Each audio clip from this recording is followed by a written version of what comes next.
So conduction duration of freewheeling diode is gamma d equal to 180 degree. Peak inverse voltage here Vm equal to omega Tc Vm. Omega Tc is the circuit turn of time equal to pi, Tc equal to pi by omega.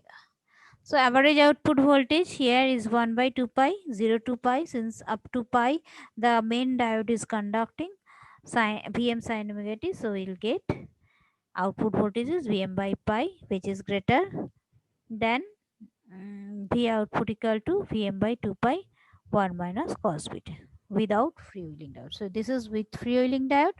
This is without freewheeling diode. Okay. And with freewheeling diode, definitely the output voltage is greater.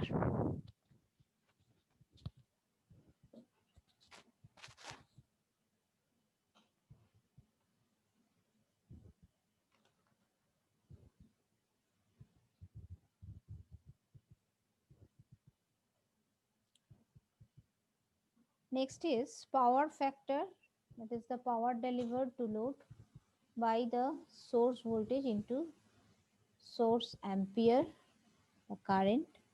So input power factor equal to V naught by Vs, I naught by Is. So these are the factors you have to consider, that with freewheeling diode, average output voltage increase means power factor increases, and the advantage of freewheeling diode is average output voltage is more, input power factor improves, cost is less for freewheeling diode, efficiency is higher. Okay, these are the all benefits for which we will use freewheeling diode. And also the continuous conduction we are getting. So beta is the extension angle here. So this is all about RL load. This is the RE load. RE load means the same thing, only one battery is also applied with resistance R.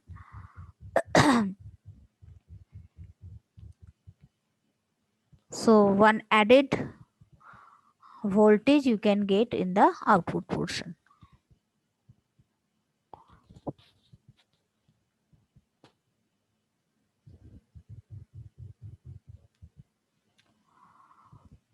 So this is during positive half cycle.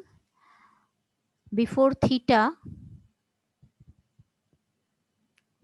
the battery voltage before theta, that is the supply voltage is starting from 0.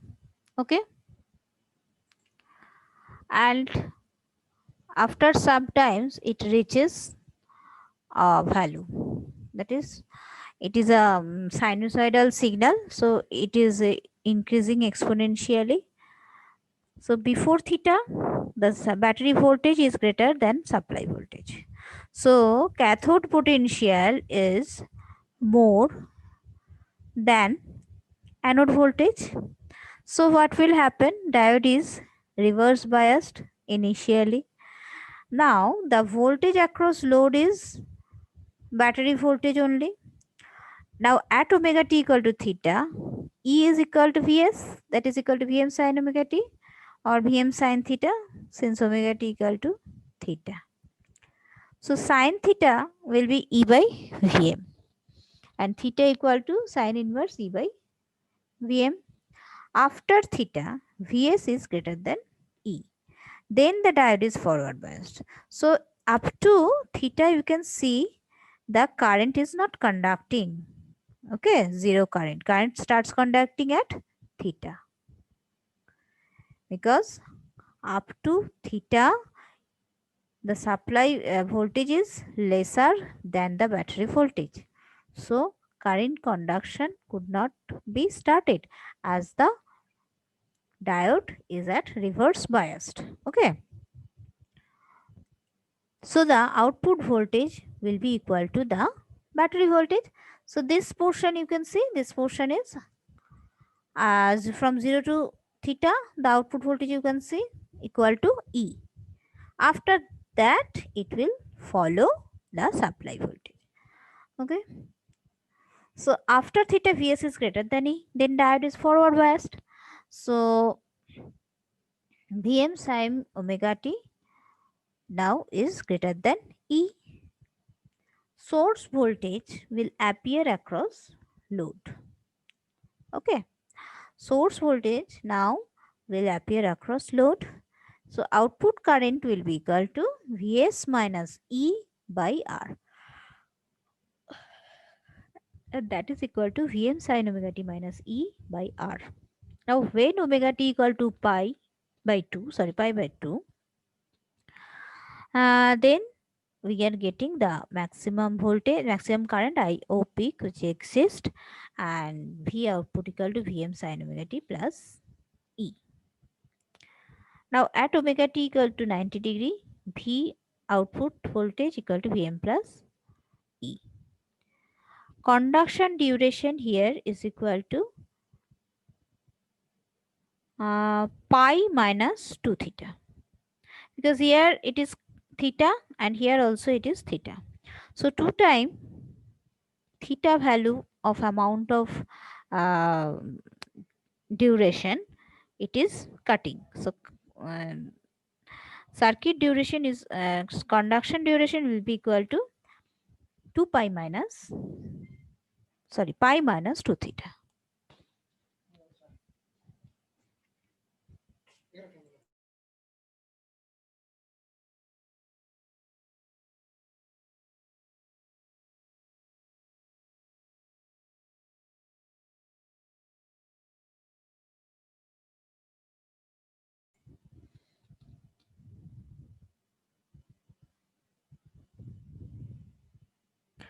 So omega tc is equal to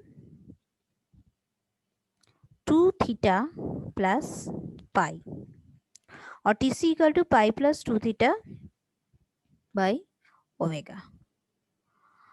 So IO peak equal to output peak voltage, peak current equal to peak current at at 90 degree. 90 degree it will be maximum current. So peak inverse voltage equal to Vm plus E. Vm plus E. This is very important. Now average output voltage equal to I naught R plus E. Average output current equal to I naught equal to 1 by 2 pi theta to pi by theta, sorry, pi minus theta. Here the conduction you can see theta to pi minus theta. Vm sin omega t minus E by R d omega t. So from that we can get the output current IO equal to 1 by 2 pi R whole into 2 Vm cos theta minus E into pi minus 2 theta. So input power factor equal to I naught E plus I RMS square R by Vs IS, and I RMS square equal to 1 by 2 pi R square theta 2 pi minus theta Vm sin omega t minus E whole square d omega t. So by solving we can get 2 Vm E 2 cos theta. So I RMS square equal to 1 by 2 pi R square Vm square by 2 pi minus 2 theta plus sine 2 theta plus E square pi minus 2 theta equal to minus 4 Vm E cos theta. I RMS equal to 1.87 I average, and input power factor equal to I naught E plus 1.87 I naught square by R, I naught square into R by Vs IS. Okay. So this is all about the R load with a battery.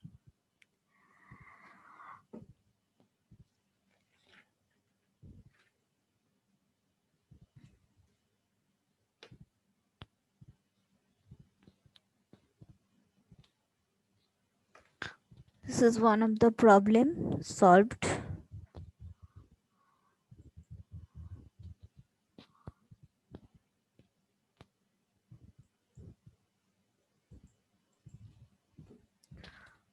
So a single phase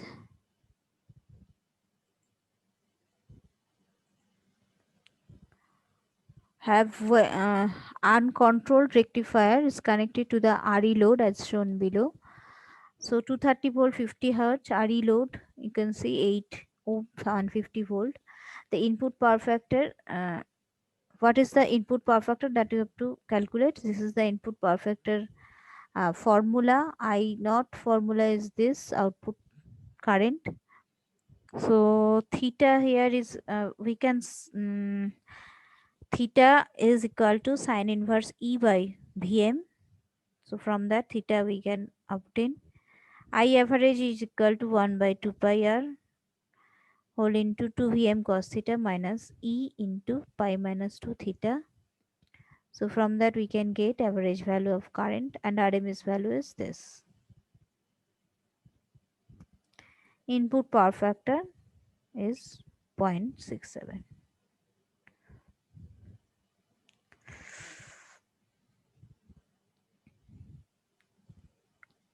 Okay, so this is our required data.